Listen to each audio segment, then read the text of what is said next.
तो आज हम बात करने वाले हैं एक ऐसे डायरेक्टर के बारे में जिसका नाम सुनते ही लोग कहते हैं भाई ये मूवी समझने के लिए 2 दफ़ा देखनी पड़ेगी। और कभी कभी तो अगर आज के टाइम में मूवी सिर्फ एंटरटेनमेंट नहीं बल्कि माइंड बेंडिंग एक्सपीरियंस बन चुकी हैं तो उसमें सबसे बड़ा हाथ क्रिस्टोफर नोलन का है। तो क्वेश्चन ये है, क्या क्रिस्टोफर नोलन को मॉडर्न सिनेमा का फादर कहना सही होगा? तो चलिए इसके बारे में बात करते हैं, क्योंकि आज का टॉपिक हमारा यही है।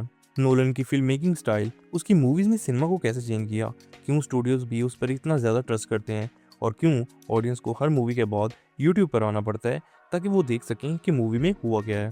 सो वीडियो को एंड तक ज़रूर देखना। सबसे पहले बात करते हैं नोलन के अर्ली कैरियर के बारे में। क्रिस्टोफर नोलन ने अपनी फिल्म मेकिंग कैरियर की शुरुआत छोटी इंडिपेंडेंट फिल्म से की थी। ये फिल्म बहुत लो बजट थी, लेकिन उसमें नोलन का स्टोरी टेलिंग स्टाइल ऑलरेडी नज़र आता था। Non linear story telling, mystery और साइकोलॉजिकल थीम्स, मतलब ऑडियंस को कंफ्यूज करना नोलन ने शुरू से ही स्टार्ट कर दिया था।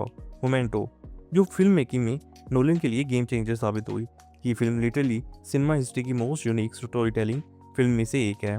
इस फिल्म की स्टोरी रिवर्स ऑर्डर में चलती है। ऑडियंस को वही कन्फ्यूजन फील होता है जो मेन कैरेक्टर को फील होता है, और उस वक्त लोग सिनेमा हॉल से निकल कर यही कह रहे थे, भाई मुझे लगता है मैं गलती से इंटरवल के बाद वाली मूवी देख कर आ गया हूँ।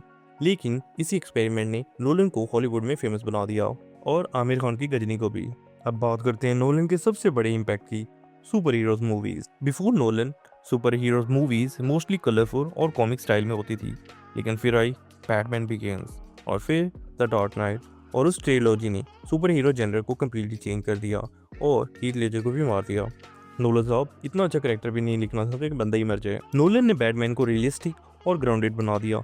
क्राइम, पॉलिटिक्स, फियर और मोरालिटी जैसे थीम्स ऐड किए, और ऑब्वियसली हीथ लेजर का जोकर। आजकल हॉलीवुड में सीजीआई का बहुत ज़्यादा यूज़ होता है, लेकिन नोलन का रूल सिंपल है, अगर चीज़ रियल में एक्सप्लोड हो सकती है तो सीजीआई क्यों यूज़ करें। जैसे कि डार्क नाइट में नोलन ने रियल बिल्डिंग एक्सप्लोड करवाई थी, और टेनेट में लिटरली रियल एयरप्लेन क्रैश करवा दिया था। स्टूडियो ने शायद पूछा होगा सीजीआई यूज़ कर लेते हैं, और नोलन ने कहा होगा प्लेन लाओ।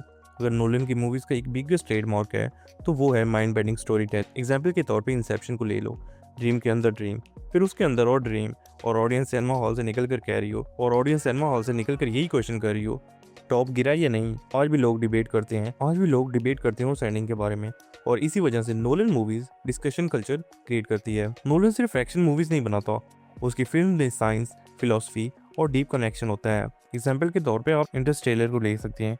ये फिल्म सिर्फ स्पेस एडवेंचर नहीं है, फिल्म थी वक्त, प्यार, इंसानियत और सर्वाइवल के बारे में, और इसी फिल्म में रियल फिजिक्स कॉन्सेप्ट इस्तेमाल किए गए हैं। ब्लैक होल का डिजाइन भी रियल साइंटिफिक कैलकुलेशन से बनाया गया है। नोलन सिनेमा को सिर्फ स्क्रीन पर नहीं दिखाता, वो सिनेमा को एक्सपीरियंस बना देता है, इसलिए नोलन आईमैक्स कैमरा को यूज करते हैं। एग्जाम्पल के तौर पर डंकेर, इस फिल्म में नोलन ने ऑडियंस को वॉर के बीच में डाल दिया। Minimal dialogue, intense sound design और रियलिस्टिक विजुअल, मतलब मूवी नहीं वॉर सिमुलेशन थी। ऑडियंस को स्मार्ट समझना, हॉलीवुड में अक्सर स्टूडियोज मूवीज को सिंपल बना देते हैं ताकि हर कोई इजीली समझ सके, लेकिन नोलन का अप्रोच डिफरेंट है। वो ऑडियंस को स्मार्ट समझता है, उसकी मूवीज ऑडियंस को चैलेंज करती है, कभी कभी इतना चैलेंज करती है कि लोग कहते हैं मूवी अच्छी थी, लेकिन मुझे यूट्यूब पे एक्सप्लेनेशन भी देखनी पड़ेगी ना नोलन भाई। हॉलीवुड में डायरेक्टर्स को यूजुअली इतनी क्रिएटिव फ्रीडम नहीं मिलती, लेकिन नोलन को मिलती है। लेकिन स्टूडियोज उसको हंड्रेड्स ऑफ मिलियंस बजट देता है। इतने तो मेरे बाप को मेरे पे ट्रस्ट नहीं जितने स्टूडियोज को नोलन पे ट्रस्ट है। इतने ज्यादा पैसे उसको दे देते हैं, क्यों? क्योंकि उन्हें पता है कि नोलन मूवी बनाता है तो लोग सिनेमा हॉल जरूर जाएंगे। एग्जाम्पल के तौर पे आप जैसे देख सकते हैं कि ओपेनहाइमर 3 घंटे की लॉन्ग फिल्म थी, 3 घंटे की बहुत लंबी ज़्यादा फिल्म थी। उसमें कोई सुपर हीरो नहीं थे, कोई बिग एक्शन सीक्वेंस नहीं, लेकिन फिर भी मूवी ने बहुत ज़्यादा कमाई की। सिर्फ डायलॉग और हिस्टोरिकल ड्रामा था, और वही फिल्म ने बॉक्स ऑफिस पर बिलियंस कमा लिए, और इसी से प्रूव होता है कि नोलन की फिल्म मेकिंग ऑडियंस को अट्रैक्ट करती है। तो अगर देखें, क्रिस्टोफर नोलन ने मॉडर्न सिनेमा को काफी वेज में चेंज किया है। सुपर हीरो जेनर को रियलिस्टिक बनाया, प्रैक्टिकल इफेक्ट्स को रिवाइव किया, कॉम्प्लेक्स स्टोरी टेलिंग इंट्रोड्यूस कराई, आईएमएक्स एक्सपीरियंस को पॉपुलर बनाया, और ऑडियंस को बच्चा नहीं समझते, और ऑडियंस को भी इंटेलिजेंस समझना। इसलिए बहुत सारे लोग नोलन को कहते हैं कि वो मेरा बाप है। ये स्क्रिप्ट कौन लिख रहा है? अब सवाल आपसे है, क्या आप नोलन को मॉडर्न सिनेमा का फादर समझते हैं या फिर कोई और डायरेक्टर इस टाइटल का हकदार है? अगर आपको पता है तो प्लीज कमेंट्स में बताएं, और अगर आपको लगता है कि कोई और डायरेक्टर इस टाइटल का हकदार है तो कमेंट सेक्शन में ज़रूर बताना, और वीडियो को लाइक करना मत भूलना। नहीं करोगे तो तुम्हारी जीएफ भाग जाएगी किसी और के साथ।